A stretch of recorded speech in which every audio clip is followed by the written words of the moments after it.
Welcome back to another episode of Act 3, Now What? And we have a really special guest today, Joe Mikhail.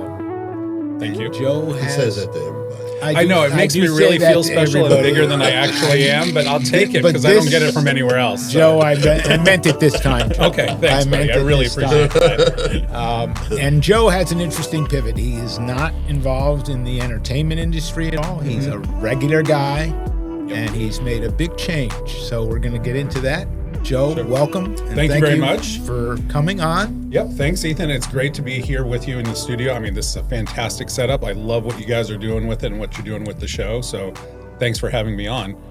And it's, one of those, like, fire away with the questions, man. Right. Let me have it. Where you from? I am from the beautiful state of California.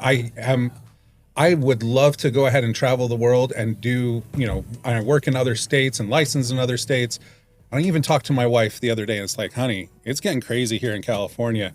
Do we pull the pin and do we go somewhere else? And it's like, nope, there's no place like it. I love it here.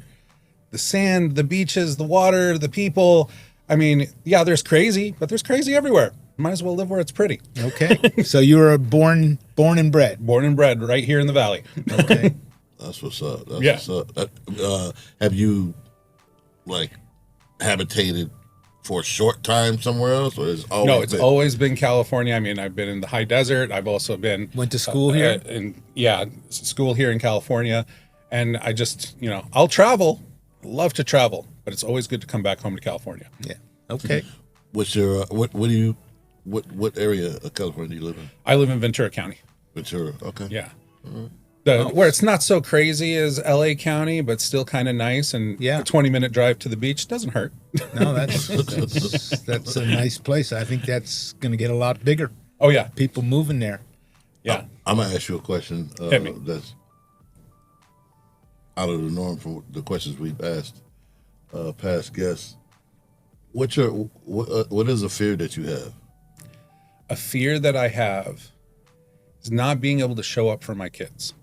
Not being able to do what needs to be done to make sure that they're cared for.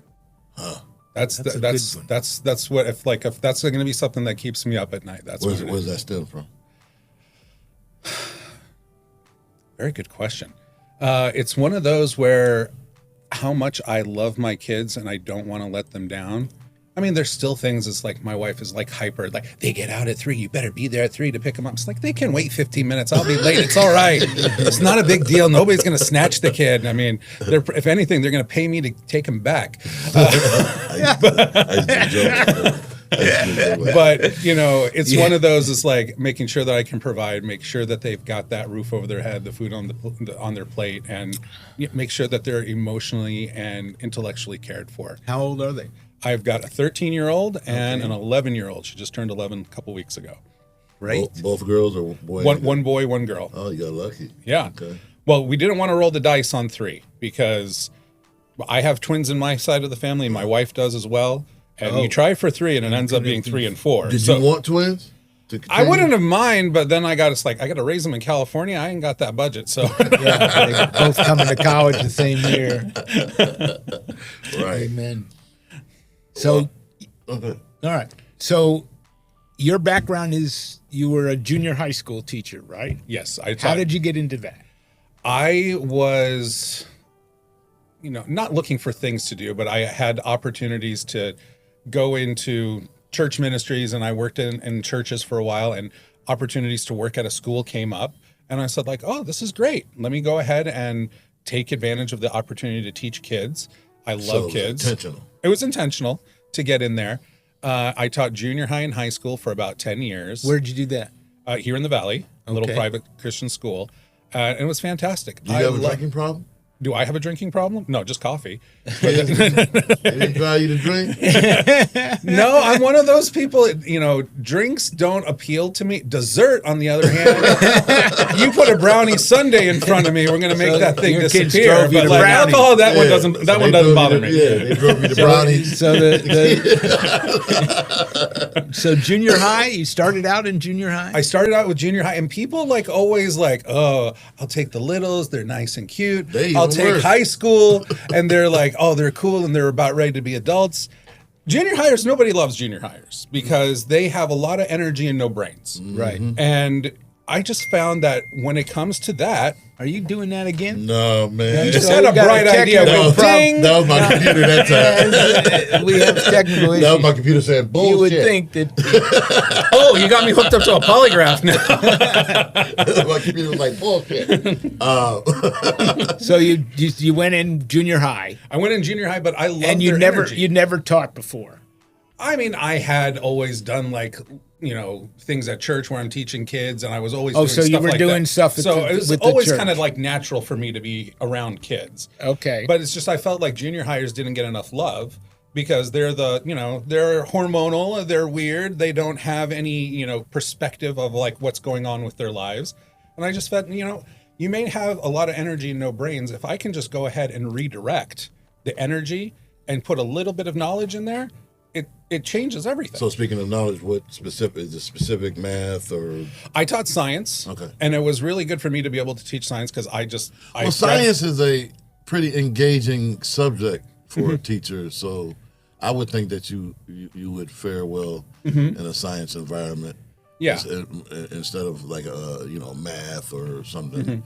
Well, because when I would teach like, science or history, those are things that you can act out and you can be able to make a demonstration on. And when you get to see some of that, like, those like ding, the light bulb moments and see some of those things where the kids actually get lit up, that's where it was just like very rewarding for me. Yeah, I bet. Yeah. What was the most exciting science-y thing that you did for students? So exciting, I don't know, but like I'll go give you like an example of like a field trip that I did.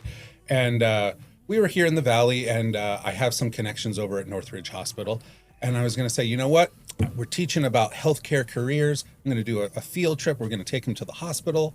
And I was like, okay, this is going to be great. We're going to look at the oncology, surgery, the emergency department. The We're going to put nursing, everything, yep. I want these kids to have like opportunities to think about healthcare careers. I'm thinking I'm being a really good teacher right Yes, here. you are. Trying to like foster some, interest in those fields.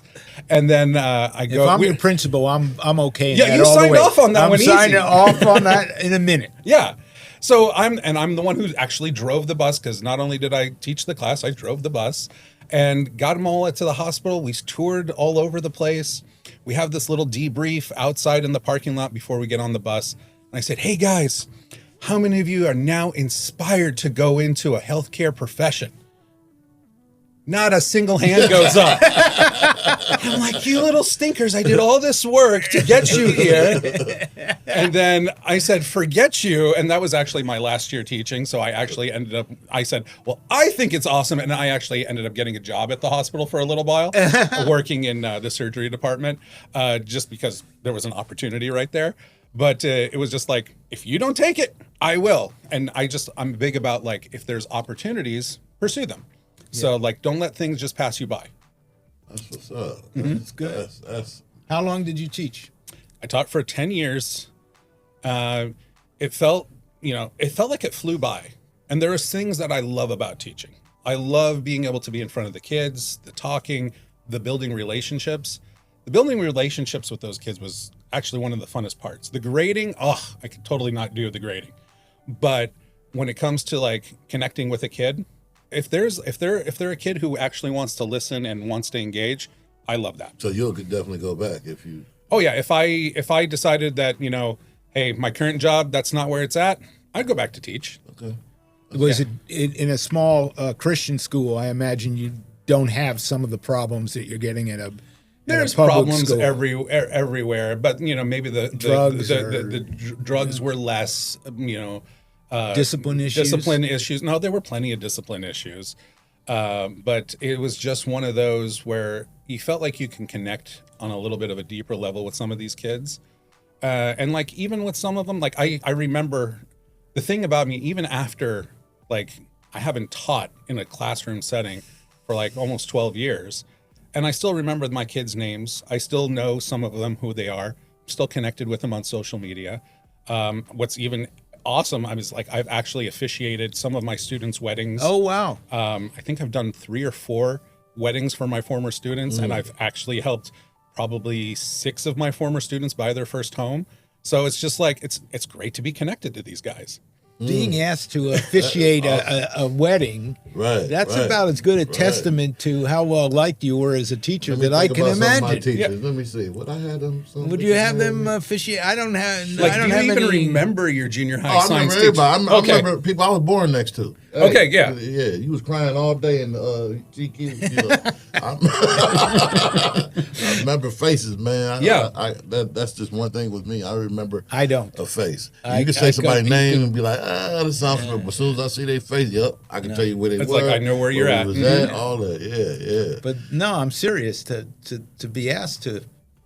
I mean, at a junior high school, you're talking 10 years between then and getting married. Seriously, something like that. It has been. And I remember one of my students. I ended up I was the lifeguard during the summer. You teach in a school year, you're lifeguard during the summer, and I would hire these lifeguards and I would teach a lifeguarding class.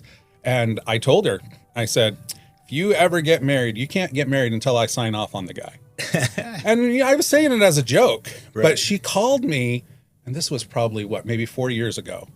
And she goes, Father Mikhail. And it's like, I'm not Catholic. She just calls me Father. But she goes, Father Mikhail. And it's like, what's going on, girl? I haven't seen you in a minute. What's going on? And she said, hey, I want you to know I met somebody. And you said I can't get married until you sign off on him. So when can I have him meet you? And I'm like, girl, I was kidding. And she said, I am not. And it's like, okay. So you met the guy? I met the guy. We clicked. What'd you do? Have a coffee or what? Yeah, we met first on Zoom and then we met for coffee and had lunch.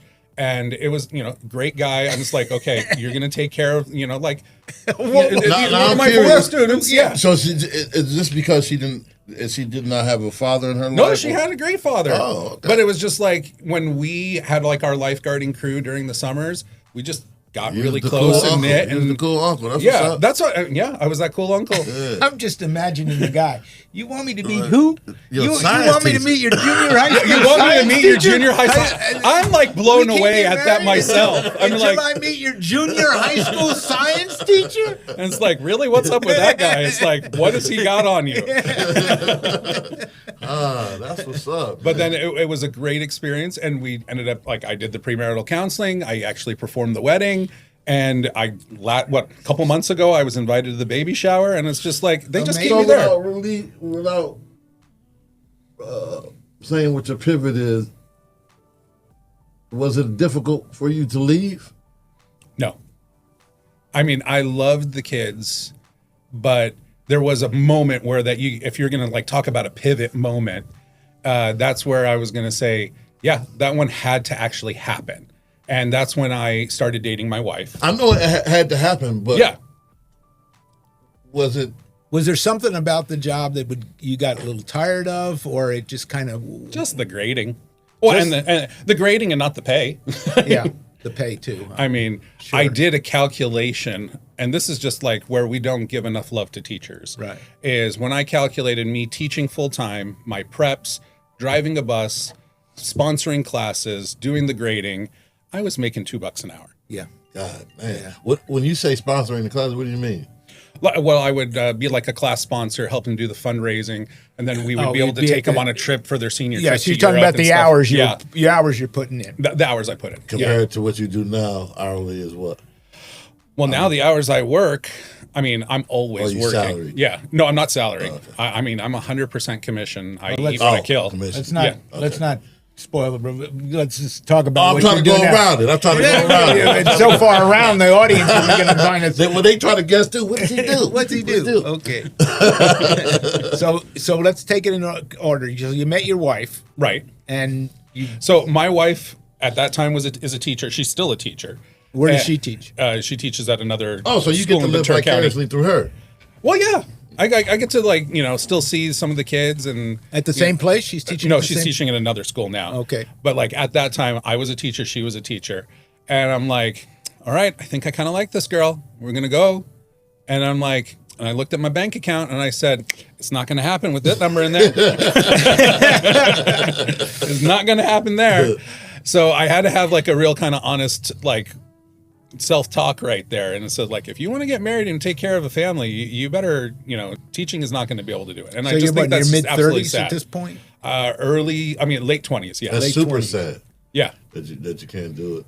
Yeah. Me and my girlfriend were talking maybe the week before last, and she was talking about her parents and how, her father was able to work at GM and her mother was able to sit her ass at home and him give her an allowance for groceries and this, that, and the third, and still have a savings they can put away and pay for the mortgage and all that old shit with one job.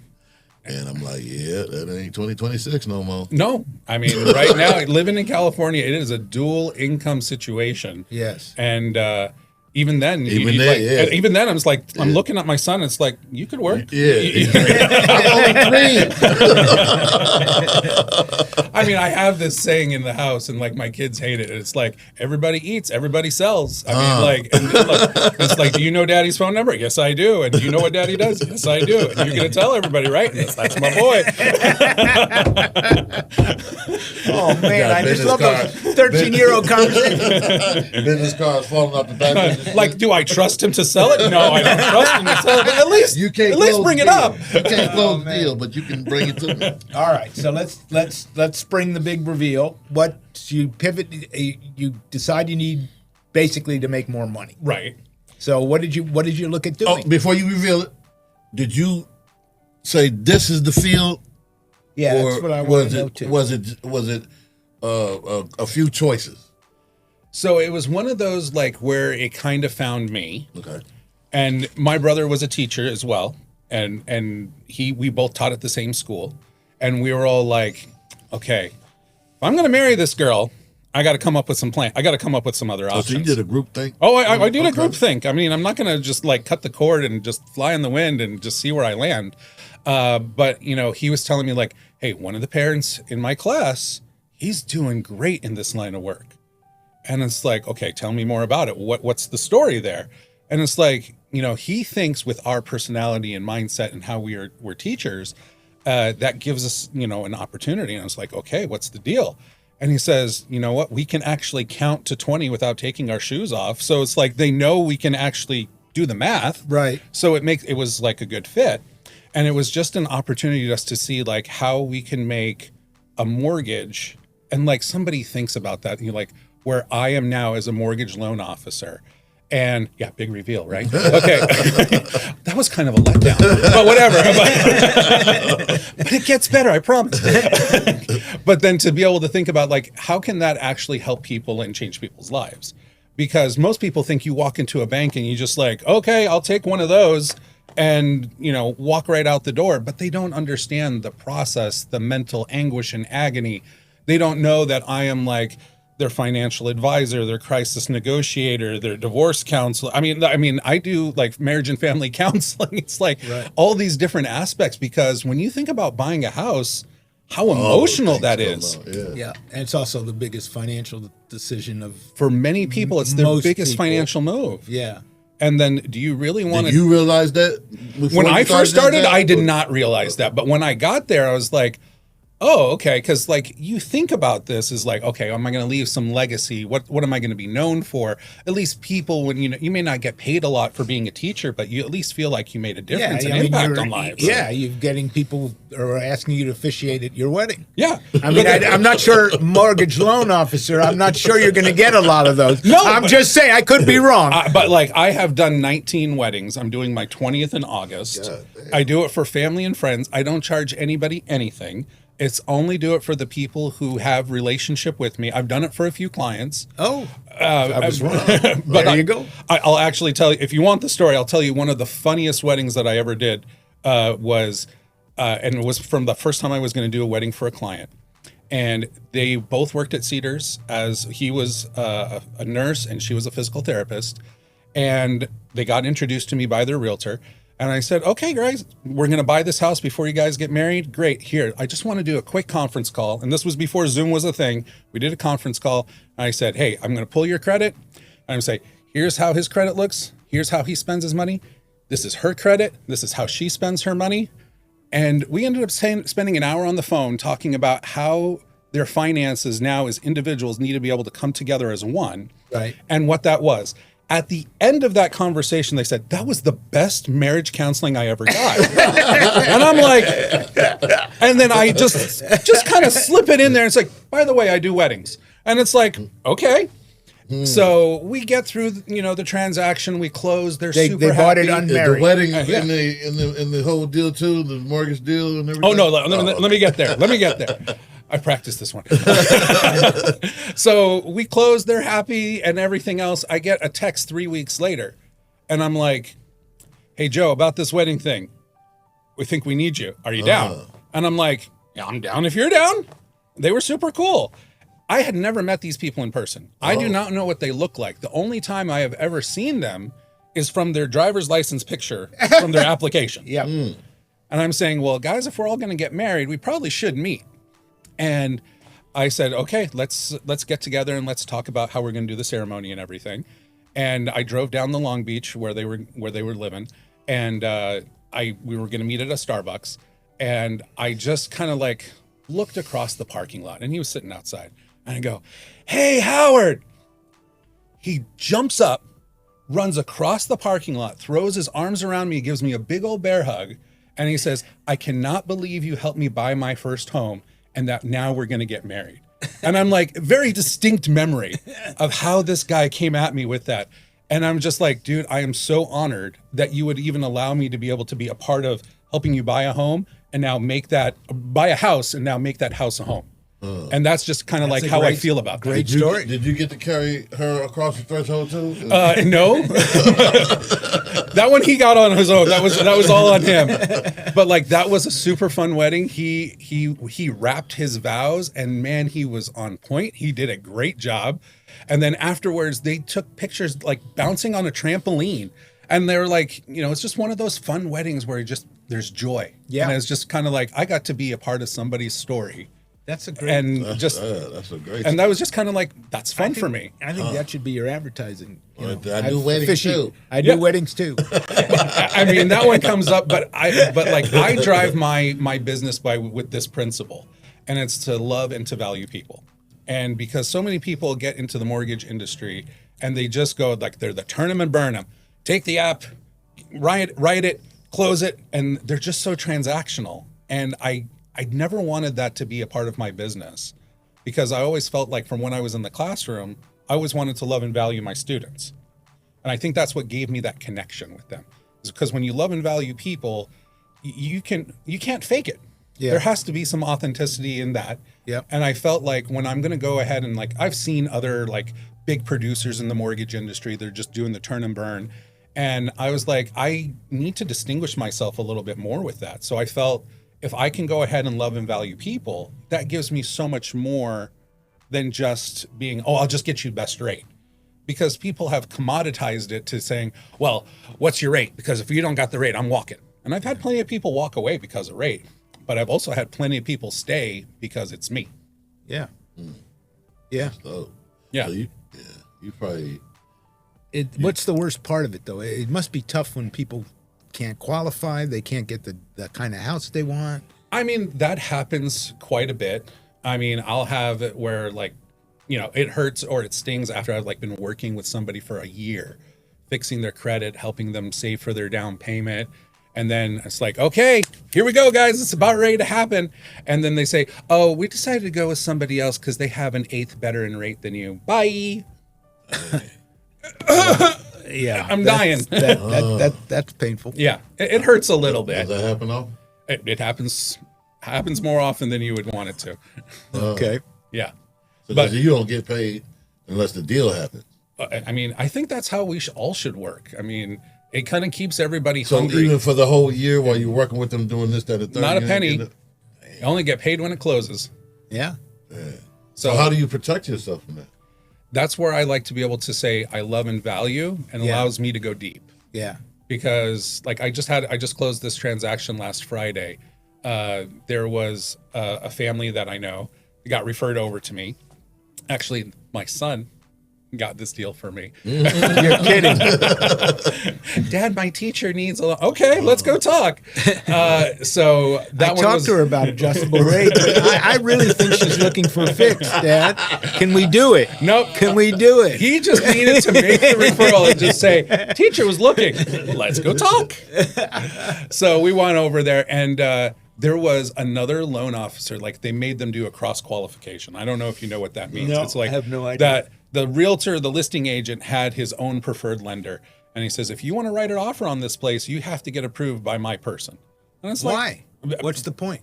it wants to make sure that that deal is going to close. So that he doesn't trust that He doesn't from know some me, he other? doesn't trust me, so but he trusts his one person. I didn't know that was a thing. So, I mean, you can, there's static around that. We'll side skirt that one for now. But like, sold her hard. And it's like, if you want to qualify for this, you have to get her green light to do it. And we did that. So, and usually we do it as like a professional courtesy. Right. She was like, oh, I'm going to steal this person away from you. And I was like, oh, did everything she could to like take them away.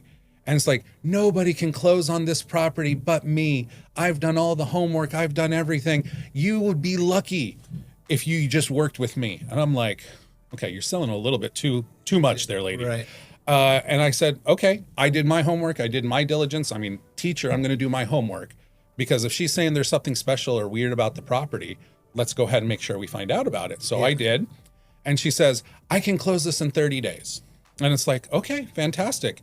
We got the approval from them saying that they can do it. And they said, you know what, Joe, we know we like you. We love you. We know you're going to take care of us. We don't know this lady. So they said they're going to stick with me. But I said, she's the only one who can do this. Right. And it's like, okay. Well, they said, well, you know what you're doing, right? And it's like, of course I do. I'm not going to tell you yes and not back it up. And we ended up closing it last Friday. We did it in 20 days. And what they said was like an insurmountable like thing. It was really just a couple of pieces of paperwork that we just had to get, notarized and done. Yeah. And it's just like, but what I will walk away from that story is, because I loved and valued my clients, they stayed with me. And that's what I appreciate. Am I going to have the best rate? No. Is AI going to take my job? Maybe someday, but not today. Because is that a thing in the industry? Oh, I mean, there's plenty of institutions, and you probably have heard of them, like you push button, get a mortgage and stuff like that. But when it comes to what I do, I'm not just, I'm not a paper pusher. I'm doing strategic planning for you and trying to put something together for you that's going to sustain you for the future.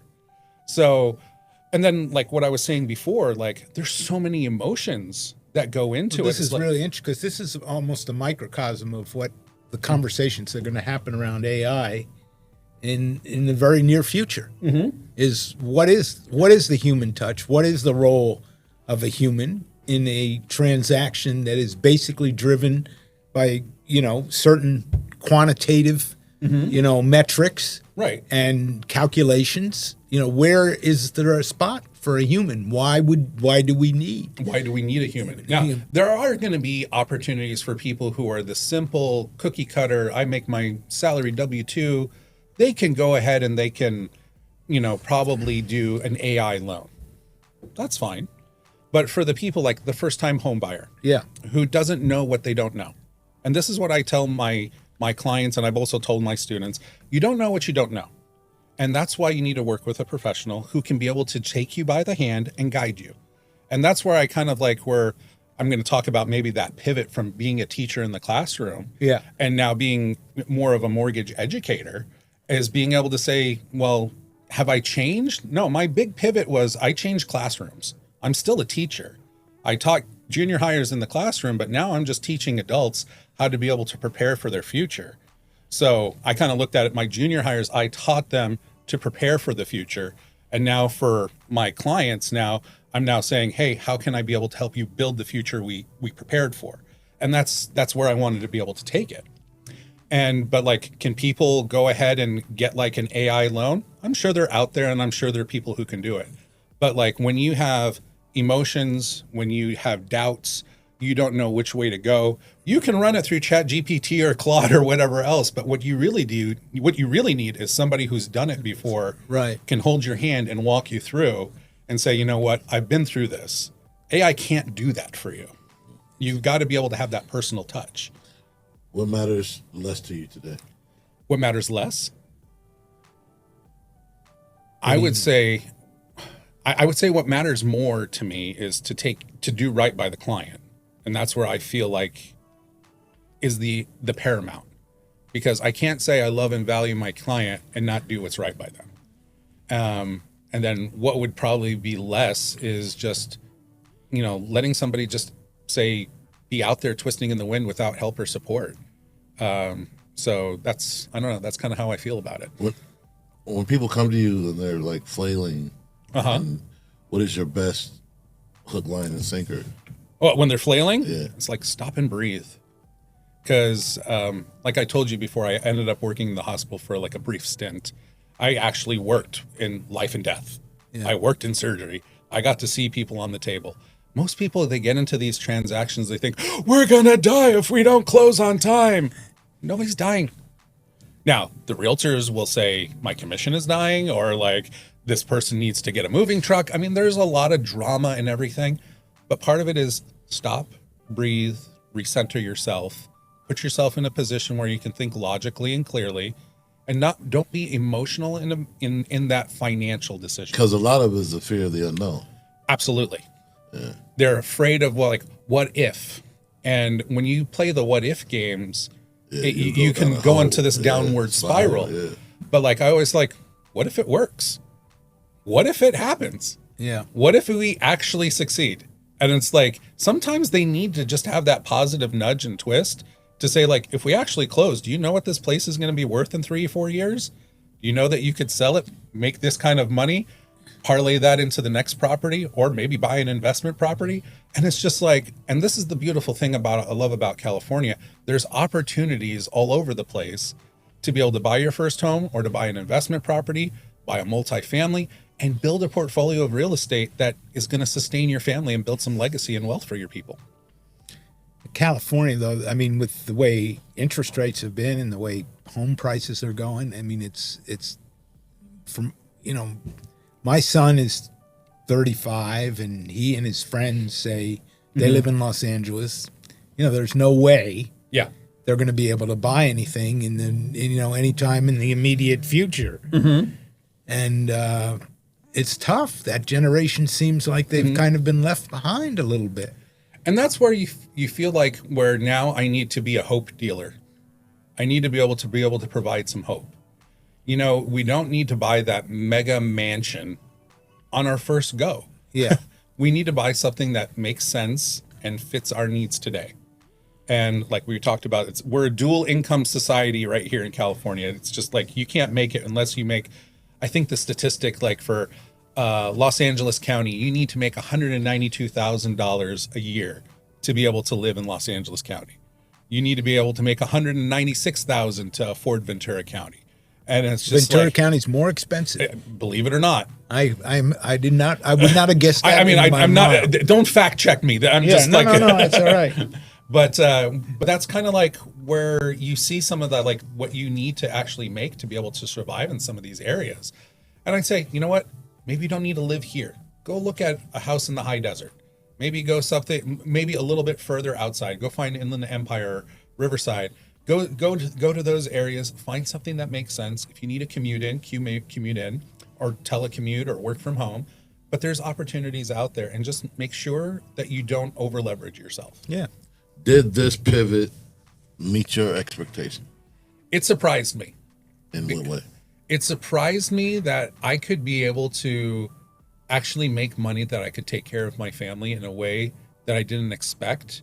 And it surprised me that it was still fulfilling because I got to help people make big decisions where they thought they were hopeless. Did it pay off like right away, or did it Oh no, the first 2 years, that was a slog. Woo! Man, you got it like, I don't know up from down. I don't know guidelines, but like, I remember that's what I had to do. Like I would print out the guidelines for like loans, and I had like a little binder and I would just go through it every night. My wife would look at me and it's like, are you going to go to sleep yet? And it's like, no, I got to learn this stuff. And as I learned it, I got better. And I had this thing with my brother, like every transaction is a college education. You always learn something new. And your first 4 deals, that's like your first 4 years in college. Does that mean you didn't sell anything for the first 2 years? Oh, no, I did.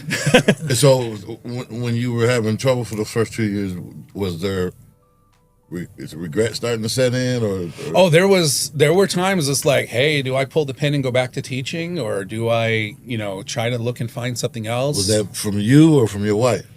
No, I think that was mostly from me. But like that, like you were asking, like in the beginning, like what was that fear? Like if I can't take care of them, and that one kind of falls on me. And I think I hope that's genuinely like a father mindset. That I got to make sure I take care of those kids and I got to take care of that family. So it was like, no, it's on me to make sure that it comes together. Some of it you still say like, oh, hey, am I going to be too proud? I'm going to say, hey, I'll say it right now. I had to go drive Uber for a couple of months because things were slow, but like, does that make me any less? Not at all. Was that? Did you ask? So around COVID, yeah, that's when you thrived. You said COVID was a big time for us. I mean, that was when. And why was that? Rates had taken a nosedive. Yeah, I mean, I remember that. Yeah, I mean, I was doing loans for people in the high 2s, low 3s, and I was trying to keep up. But then afterward, we're in this session right now where we're experiencing what's called the lock-in effect. Do you know what that means, or have you heard that? So I'm in it. You're in it, right? Yeah. You probably took advantage and I got did. yourself refinanced into a really low rate. I did, And then now you're like, I can't move. Right. Because if I move now, I'm going to have a much higher rate and a much higher payment. And I'm better off staying where I am instead of moving on. And it's like, okay, so that just really constricted the market, and people who wanted to refi or people who wanted to buy saying, nope, it's not worth it for me to give up this rate. Yep. And now we're in this position right now where things are starting to loosen up. But, geopolitical and, market economics, there's stuff that's going on all over the place that are affecting interest rates. I won't get into that because that's just absolutely boring. But, when you think about those things, you still have to be able to find relevance. And another pivot was when things like that happened, I pivoted to new opportunities.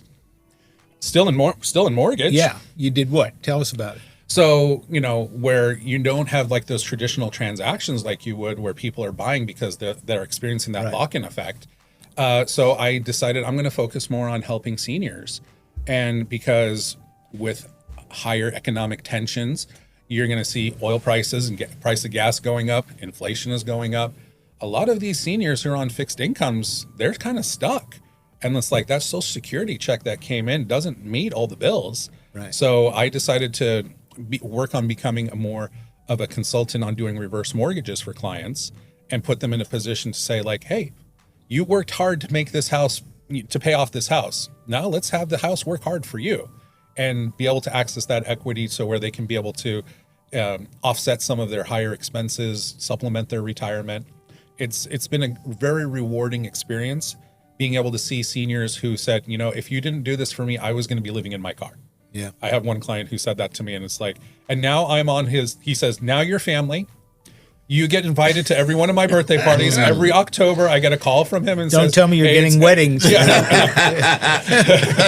but like he says, getting now a little you're ridiculous, coming for my Joe. birthday every year. Can you do my funeral?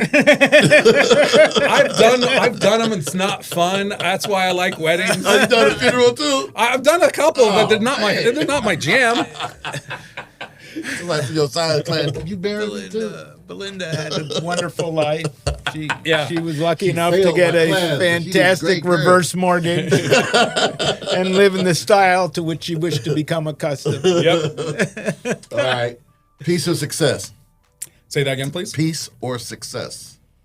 Ooh, that's a tough one. I would say peace. Stability or freedom? I think stability leads to freedom. Fame or fulfillment? Fulfillment. Comfort or growth? Well, I always want to find growth. Why?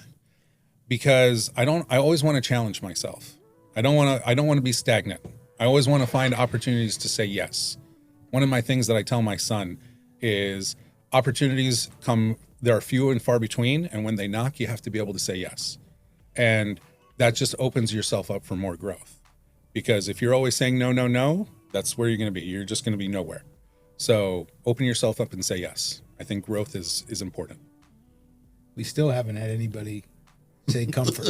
We've got no takers on comfort. Everybody's pro-growth. We've got a pro-growth crowd, a pro-growth podcast. That's cool. Yeah. What's your biggest unfinished pivot? Unfinished pivot. Ooh, you make me think. How to improve myself physically, because I had some health challenges and now I'm working on it. I'm, as of today, down 15 pounds, so I'm happy about that. But I think that's a health pivot is always one of those that are in constant motion, and it's not finished. But then again, I'm not finished. I'm always growing and always trying to strive. What advice would Let me just say one thing on that, because I believe, and I'm a lot older than you are, so I believe that what you do now, and you should appreciate this, given your job, is you're putting money in the bank. If you work on yourself physically now, it's like you're putting money in a bank. Right. And someday, when you get to my age, you're going to start collecting. You're going to start withdrawing. But if you don't put it in now, it's, just like if you don't start, an investment fund, when you're young, you have to make a lot of catch-up payments. Oh, yeah. And sometimes that's very painful. Right. That's a great. That's a good way to put it in perspective. Yeah. I've been borrowing from the bank lately. I was like, hey, can I get a loan real quick? Can you get a loan? I've been out the game. You need a refi. Like, you need a refi.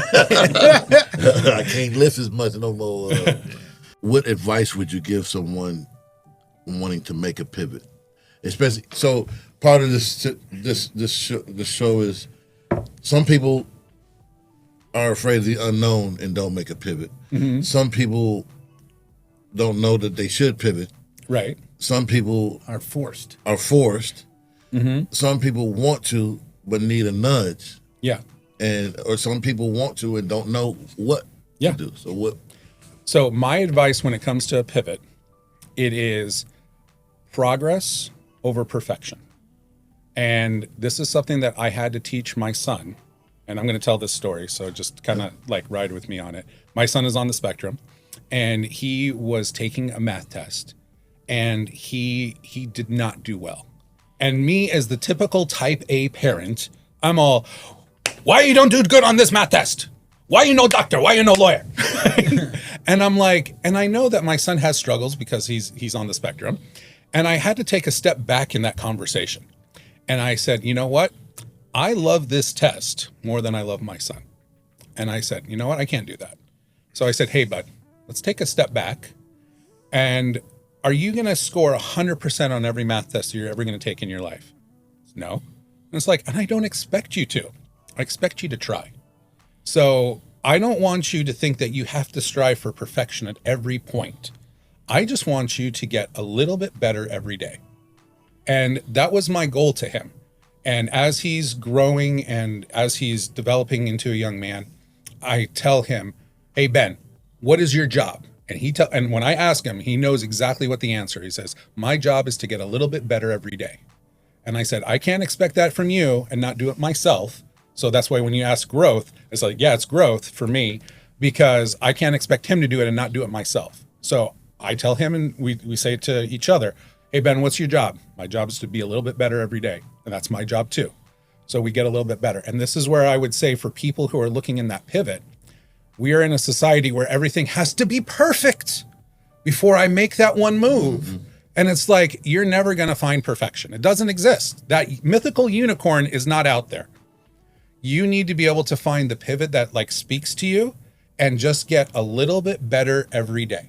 And that's just my advice to anybody who's trying to make a transition in life. If you're looking for perfection, good luck. You're not going to find it. But just get a little bit better every day. Once you know better, do better. That's really well put. I like that. And like you said, you did your pivot, and then you had to drive Uber for a couple of months. And I'm not too proud. And I'm not too proud to say it. You shouldn't. You should feel proud to say it. Yeah. You. I think that's a positive thing. You had to fight. It wasn't easy. Yeah. You had to do things that you didn't expect you would have to do. Right. And you did it. I'm big nosy. Are you making six figures? There are some years, yeah. Okay. Is it more years than not? More years than not. Okay. What are you getting into? I'm trying to get a number, man. I want a number. If you want a number, it's my phone number. I'm the dude that want to see the pay stub when they show it on TV and don't show that part. I want to see that part. Well, no, I had a friend of mine that said, and this was at a time where I was doing really well. And I was like, I could see the economy changing and the rates were about ready to change. And she comes up to me and says, hey, my friend, he just lost his job and he wants to get into this business. And I was like, you're doing well. Do you think he would do well in it? And I said, do you have a year's worth of expenses saved in the bank? And it's like, no, then don't get into this job unless you have a year's worth of expenses. I was thinking about that. That was one of my questions in regards to. It's just make sure. One of those areas where you have to have a savings to pivot to this particular situation. Because like when you're 100% commission and you only eat what you kill, and those that first year is going to be pretty bumpy, and then on a rough economy.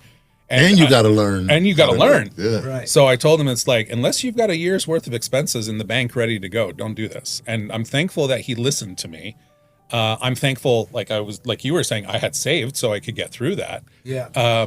But yeah, that's kind of like what you need to do is kind of have, it's not for the faint of heart. Yeah. Yeah, because that fear, have AI out there. That fear of the unknown thing is a killer. Yeah, not being, not have done this before, and then you stepping into it and don't know that you should have saved a little bit more. Right. And I really wish somebody would have told that one to me, but you said you saved. Oh, when I had given that advice, because when the economy turned, I was like, I'm glad I have something in the bank. Oh, snap! But when you started out, you would have appreciated that. I would have appreciated that information. Yeah, and it would have had you more ready. Would you have started like a year later? It saved. I kind of got like thrown into it because like the first, opportunity came. Yeah, the first year I was working as an assistant trying to learn. And then I got some of my own deals, and the person that I was working for got jealous, and he says, well, if you can get your own deals, you don't need mine. And he just said, here you go. And just like into the deep end. And I was just like, all right, sink or swim. Wow. That must have been a big day. Oh no, that was a day where I was like, you come home and home, it's like, hey honey, got some news. Good news. Good news. Yeah, y'all like peanut butter? Because that's what's on the menu. I got a promotion. I got promoted. My paycheck went down, but I got promoted. Good promoted. We eat peanut butter. This is not right. Can't afford the chunky peanut butter. You only got. That's bad. That's a very interesting aspect to it. Yeah. And any regrets? No, I don't feel like I have regrets. I feel like I live a fulfilled life where I can be able to say, I'm connected to the people that I care about. They know that they can come to me, whether they were students or past clients. And I'll say this one because I'm super blessed that within like the last 48 hours, I had like 3 clients reach out to me saying, hey, it's time. I usually do my networking and my follow-up. Or it's time for what? Time for them to buy another house. Oh, okay. I had one person call me and says, the house next door to me became available and I want to buy it for my daughter. And it's like, okay, game on, let's play. I had another one of my clients said, hey, you getting more of those, by the way? I don't want to interrupt, but I've read that, there's a lot more parents buying homes for their kids. I mean, the Bank of Mom and Dad is a really good institution. And that's where I would say there's like down payment assistance, there's opportunities to help you save. But when mom and dad can come in and give you a pretty decent down payment, that definitely helps in the game. Yeah. It's not the only way, but it sure helps. Yeah. Yeah. It makes a difference. But like where I was saying I was blessed, it was just because I had like clients that they came and they reached out to me and they said, it's like, well, why didn't you go to your bank? And it's like, I don't want to go to my bank. And like, I had changed companies. I worked for one institution, now I work for the other. They want it because they know what it's like to work with me. That's where I feel the fulfillment. And that goes back to because I love and I value my people. Yeah. So, Yeah, that's. Well, I was a lawyer before I turned stand-up, and that's how I got business. Mm-hmm. Past clients with new stuff. Yeah. That's. And you did what kind of law? Corporate law. So Okay. I help people buy and sell businesses, or enter into partnerships, or break up partnerships in some cases, or Okay. big contract stuff like that. But it was a relationship business. It was I know you, you know me. And that then kind once of, you know, you can make referrals with confidence. yeah. And that's one of the things that I like about, like, I'm a part of, like, a couple networking groups and other things like that. And it's good to be like that center of influence where people know that they can come to you. And I think that's where I probably see like some of my most fulfilling moments is when I can have a former student come to me and say, hey, can you help me buy? Or when I have a past client who refers a friend or a family member. Those are the things that are just the most fulfilling, because that way they know that I help. I'll give you this one story. One of my students that I helped buy her first home. I was the class sponsor, and we did a bunch of fundraising, and we were going to go to Europe. We were going to go to London, Paris, and Rome. And this was one of the staff kids. Her family was not rich. And she said, she came to me on the side after we had like that information meeting. We're going to go to Europe. This is going to be a great trip. She came to me on the side and said, hey, I don't know how I'm going to do this. But I really want to go. Yeah. And I said, I promise you that if you work with me, we will get a stamp in your passport. And we did bake sales. We did after school with football game concessions. We did a car wash. We did all these things. And we raised enough money for her to even get the fee for her to get her passport. And I remember when we landed in London and we were going through immigration control, they just looked at her passport and they said, go. And she was just like, oh, sad. And I'm like, what's going on? They didn't stamp my passport. I stopped the entire line in the Heathrow airport. And I turned around, went back to immigration control. It's like, you put a stamp in this passport. I promised her that there's going to be a stamp in here. And we went and we got a stamp, and she got one when we were in Paris, and we got one when we were in Italy. And then several years later, she called me and she said, you keep your promise. I was like, yeah, I kept my promise. Can you make me another one? You promised that I get a stamp on my passport. Will you promise to help me buy a house? And I said, absolutely. And she introduced me to her new husband. He was a nurse, and they wanted to be able to buy their first home in Simi Valley. And I was just like, okay. And when we got the keys to that house, she's like, you kept your promise. Those are the fulfilling moments when you get to be able to say, I made a difference and I made home happen. Yeah. that's dope. That's great. Yeah. That's really good, Joe. On that note, I think this has been fantastic. Yeah. Really appreciate you coming in. It's Sure. a great story. Thank you. We're going to call your ass Captain Pivot. Captain Pivot. I love it. Well, thank you. Sure. That was very intriguing, to say the least. Well, just my thought of it is when you guys take a step out and you got to be able to say inspirational stories. And I don't think I'm really inspirational. It's just a simple teacher can go ahead and do something different. No, it is inspirational. Yeah. I mean, there are people out there, and that are facing, difficult choices. To see someone who took a flyer, Yeah. and made it, is a very positive thing. And there's some people out there looking to get married. So, We'll give him your name. You I know a got guy. anything, I know a guy. You looking to get married? I'm trying to not be there. I'm trying not to be. There's more people like that right now. I can't afford to be there. Now, The struggle is real, right? That's what you think, Griffin. Have you not learned anything? Right, Are you not right. paying attention? Joe will get you there. We'll get you there. It's a scary prospect. And some of that right there is like, I don't know if I want to do that. Well, we thank you very much. Thank you. And, man, we might check back with you on the pivot on this one, too. Just Yeah, see because the next, I'm really interested to see what's going to happen. You made a point, and it's a good one, that AI is good for certain parts of that business. Right. But what happens when you take the business and you take that portion and you say, okay, that's not available to the human anymore. The AI is taking that. Right. What happens to the rest of the business? Right. And there's so many people who are like in my industry. It's like, AI is going to steal my job. Only if you let it. Yeah. Well, if it does steal your job, give us a call. Hey, it stole my shit. And so like, hey, can I do a podcast again? We got another podcast, folks. we Guy need is to- more we need to do an episode because now teaching. And that's hilarious. all right. Thank you, Joe. Yep. Thank you very much. All right. Appreciate it. Really appreciate it, sir. Yep. Thank you.